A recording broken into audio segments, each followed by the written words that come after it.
د لوی خدای په نامه.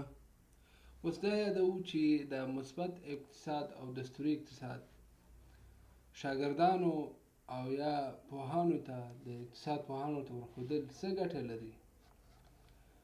لومړنۍ ګټه خو دا ده چې د اقتصاد د علمي تحلیل درک کوي.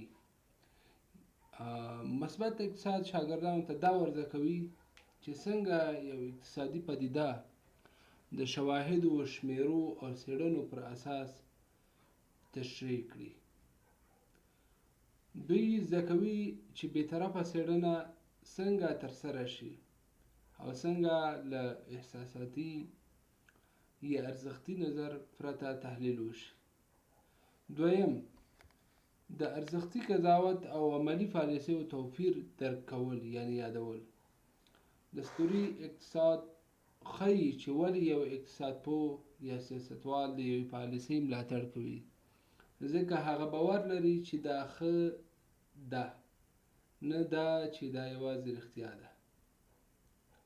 شاګردان پوهیږي چې حقایق او ارزښتونه توپیر لري، چې یو څه شته دي مثبت اقتصاد او څه باید وي دستوري اقتصاد. دریم، د پریکړو نیولو لپاره تفکیک. شاګردان زده کوي چې څنګه باید د پالیسۍ تحلیل وکړي. مثبت تحلیل یا اقتصاد دا وایي که مالیه زیاته شي عایدات به زیات شي، او دستوري قضاوت بیا وایي مالیه باید زیاته شي ترڅو شتمنۍ عادلانه وویشل شي. څلورم، د ټولنیزو بحثونو ښه درک کول. په اقتصادي مناظرو یا بحثونو کې خلک وخت ناوخت مثبت او دستوري اقتصاد سره ګډوي. بل فایند دا ده چې زده کوونکي باید زده کړي چې څنګه له یو بل څخه دا توپیر کړي او پوه شي څوک د شواهدو خبره کوي او څوک د اخلاقي او ورزشي خبره کوي او وړاندیز کوي. پنځم، د اقتصاد د پوهې بنسټیز مهارتونه دي.